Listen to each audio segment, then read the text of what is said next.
Bill Lewis, I heart teaching. I heart teaching. Bill Lewis.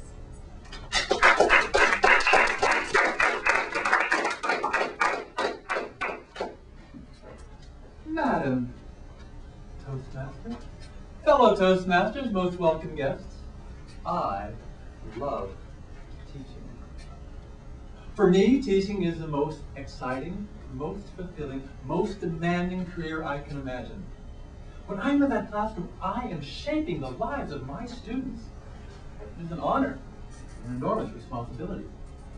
I've taught everything from first grade through graduate school. They're all different. I've loved them all differently. None of them have paid me very well in dollars, but all have paid me richly in life satisfaction. It isn't easy. Kids today are a lot harder to teach than they were 20 years ago.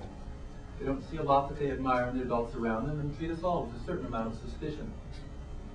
Nonetheless, kids are dying for adults who they can respect. They make it rain. A couple of years ago, I was subbing in Palo Alto and got the rejects class at Jordan Middle School. All the kids who were too difficult to be in a normal classroom. There were 15 kids in a TA. I needed him. The entire day was one long struggle for their attention. I would get the front of the class working on something, and an argument would break out in the back. There was pouting and teasing and hair pulling and complaints about everything. Sometimes I rode the kids mercilessly. No, you're not done. I said 20 minutes of writing. I know you have things to say. Keep writing. Other times I told jokes. Let them relax, goof off a bit, and then back to work and back to struggle. Boom, boom, boom, all day long. That's what 7th grade is. I had the kids up at the board doing improper fractions. How much is 17 over 7? This one girl, a quiet, almost reclusive child, complained that she couldn't do it. Could she sit down, please? The rest of the kids were busy, so I had a moment to work with her. Okay, 17 over 7. That's just 7 over 7 plus 7 over 7 plus 3 over 7, right?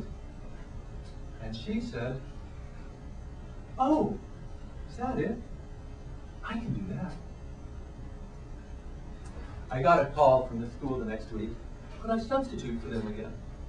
The teacher specifically requested me because the children liked me so much. I just spent an entire day torturing these kids, and they liked me. Well, they didn't like me because I'm a nice guy or because I told jokes. They liked me because I was tough. I made it work, but I didn't insult them. They liked me because they respected me.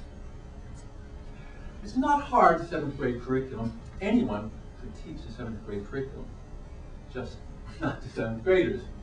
Because the challenge is not the subject material. The challenge is working with kids who have short attention spans, little respect, and no interest in being in school. It's tough. And yet teachers today turn around the lives of millions of at-risk students. Now, this is where you come in, fellow citizens. New math, phonics, standardized testing, no child left behind. Beginners. Most of these things make education worse because they take the teacher's attention away from teaching. The only thing that counts for your child's education is what goes on in that classroom. If the teacher can control the class, get the kid's attention focused on the subject material at hand, great things will happen. I am good, but I could not have managed that class with 30 kids. The one thing we can do, which is clearly effective, is to give our teachers manageable classrooms. And that generally means smaller classes, and that costs money. So we have to decide which is more important, our pocketbooks or our children.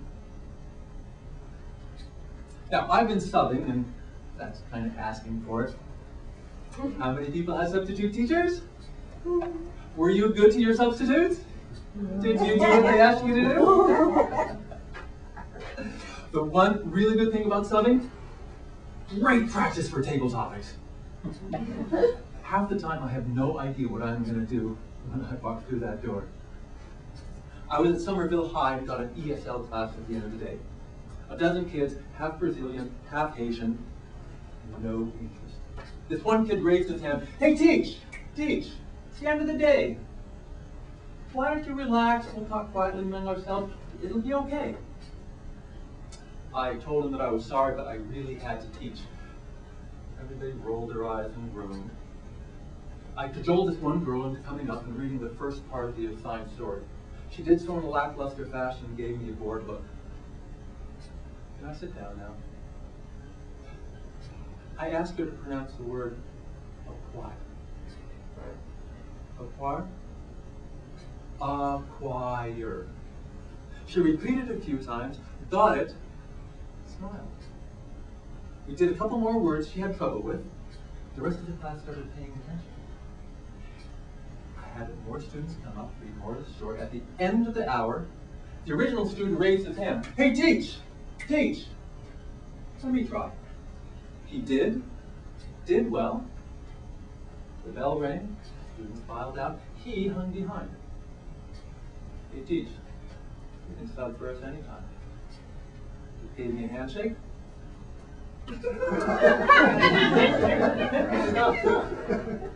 I had two things going for me. One, I am clever, resourceful, experienced, and determined. And two, I had a classroom that I could manage.